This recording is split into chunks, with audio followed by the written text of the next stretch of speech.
Well, since the 90s, the Department of Defense has been allowing law enforcement agencies to get used or sometimes new military weapons, vehicles, and supplies. But after the shooting death of Michael Brown in Ferguson, Missouri, that program has drawn criticism. As Elise Ramey reports, one police chief in Eastern Carolina is willing to talk about how the program has helped them keep the public safe. Farmville, North Carolina. Population 5,000. Just a quaint little town. Donnie Green has been police chief here for nearly 8 years, and he says years before he arrived, the police department was a participant in the federal 1033 excess property program. Under it, law enforcement agencies are able to receive military equipment that might otherwise be destroyed. We do have military weapons, semi-automatic long rifles that are issued to every police officer. Besides guns, they've acquired 2 hardtop Humvees in the last 2 years and most recently gym equipment. The North Carolina Department of Public Safety runs the program in our state through the Law Enforcement Services Support Office, or LESS. According to them, most all Eastern Carolina counties have at least one law enforcement agency participating in the program, with the exception of Terrell County. Eastern Carolina accounts for roughly 15% of the agencies participating throughout the state.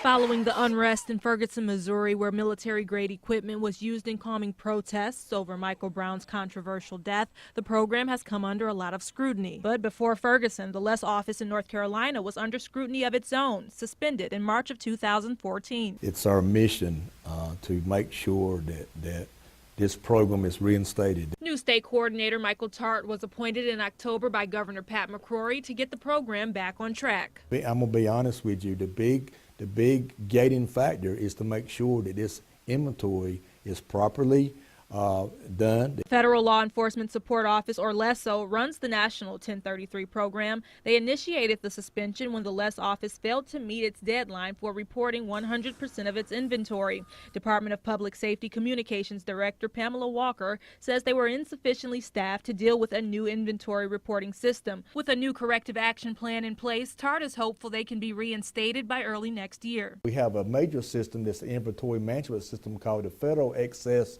Property Management Information System. We refer to that as FETMAS, and we certainly take them through the steps on how to receipt property and how to properly inventory manage that properly. Now, all of the equipment that you see behind me isn't just for agencies in our state.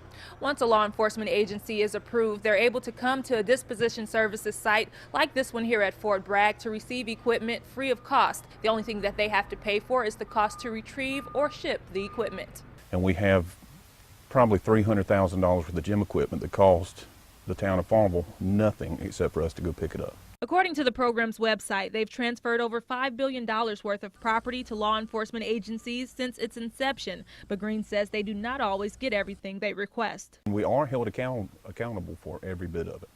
So it's not something where we can go pick up a Humvee for military surplus and then turn around and sell it. Accountability is at the center of the debate right now. The program does require annual training. So far, 200 agencies out of 319 registered in North Carolina have participated in training this year.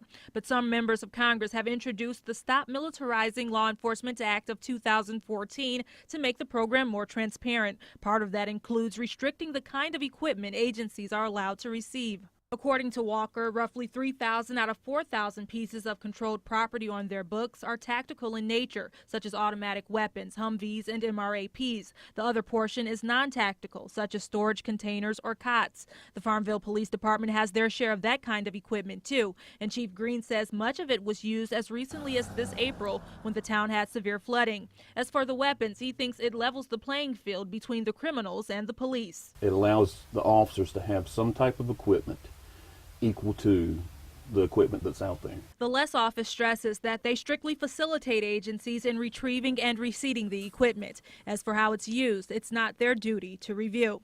In Farmville, Elise Ramey, WITN News. If the LESS office successfully passes an audit in January, that can be reinstated as early as the following month, and law enforcement agencies in the state can begin requesting military surplus equipment once again.